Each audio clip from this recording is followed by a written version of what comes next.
उत्तर प्रदेश की 9 विधानसभा सीटों पर होने वाले उपचुनाव को लेकर समाजवादी पार्टी कांग्रेस में सीट शेयरिंग को लेकर मामला पूरी तरह से सुलझ गया है और इस बार सभी 9 सीटों पर साइकिल दौड़ेगी।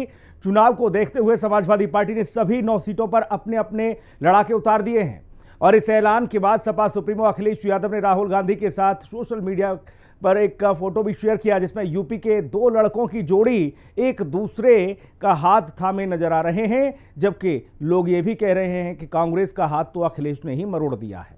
ये रिपोर्ट देखिए। साइकिल पर बैठा पंचा यूपी में लड़ेगा इंडिया। यूपी में सभी 9 सीटों पर दौड़ेगी साइकिल।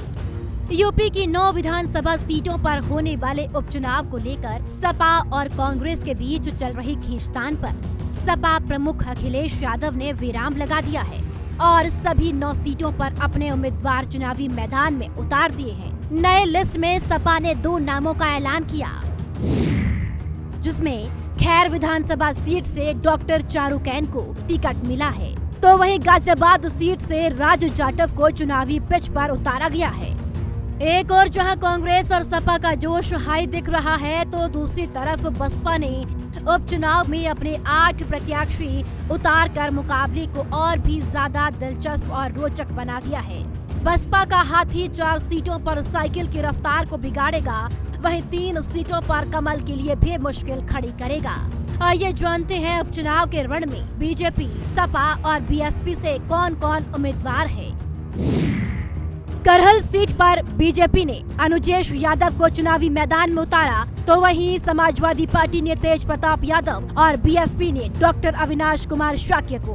कटिहारी विधानसभा बीजेपी ने धर्मराज निषाद को, समाजवादी पार्टी ने शोभावती वर्मा को, बीएसपी ने अमित वर्मा को। गाजियाबाद विधानसभा सीट से बीजेपी ने संजीव शर्मा को, समाजवादी पार्टी ने सिंहराज जाटव को और बीएसपी ने परमानंद गर्ग को।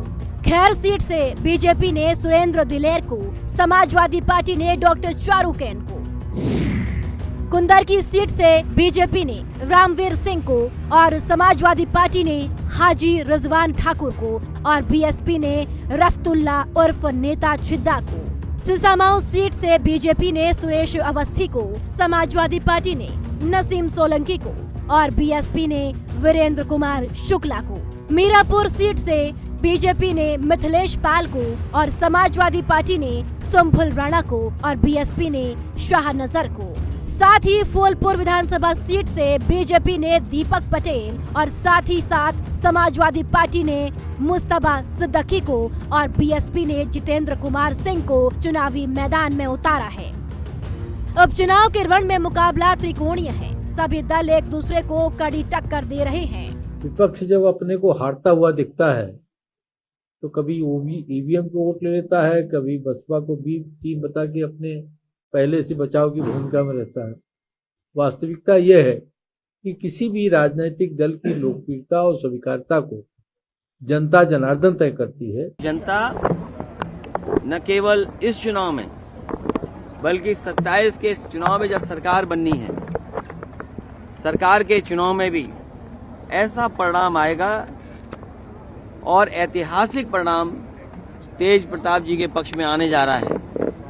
जहां ऐतिहासिक परिणाम समाजवादी पार्टी के पक्ष में होगा, वहीं हार का ऐतिहासिक परिणाम भी भारतीय जनता पार्टी के पक्ष में आएगा। जो प्रदेश कांग्रेस कमेटी के अध्यक्ष हैं, उन दोनों ने संयुक्त वार्ता में स्थिति स्पष्ट कर दिया कि हमें 9 सीटों पर मिलजुल कर लड़ेंगे।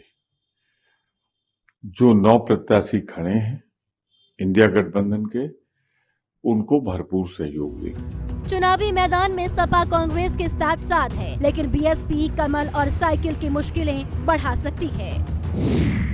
हिंदी खबर के सवाल। कटिहारी में बीएसपी कुर्मी वोट में लगाएगी सेंध, करहल में बीएसपी शाक्य का काटेगी वोट, कुंदर की मीरापुर में मुस्लिम वोट बैंक पर नजर, गाजियाबाद में वैश्य वोट में लगाएगी सेंध। कांग्रेस ने उपचुनाव का मैदान क्यों छोड़ा, कांग्रेस की महाराष्ट्र और झारखंड पर नजर।